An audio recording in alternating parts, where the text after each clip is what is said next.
পশ্চিম আফ্রিকার দেশ গিনির রাজধানী কোনাক্রিতে ঘটে গেছে এক হৃদয় বিদারক মর্মান্তিক দুর্ঘটনা।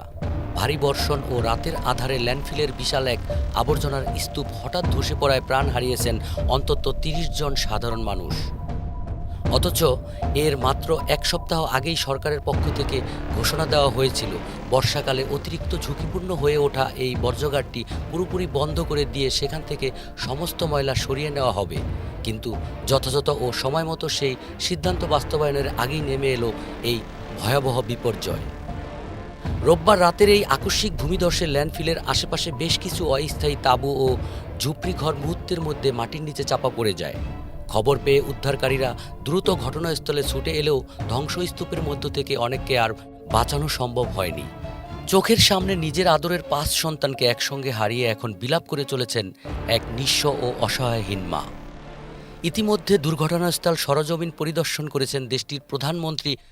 খনিজ সম্পদে অত্যন্ত সমৃদ্ধ একটি দেশ হওয়া সত্ত্বেও দুর্বল অবকাঠামো ও চরম দারিদ্র্যের কারণে গিনিবাসীর জীবনে এমন মর্মান্তিক ট্র্যাজেডি আজ নিত্যদিনের সঙ্গী হয়ে দাঁড়িয়ে।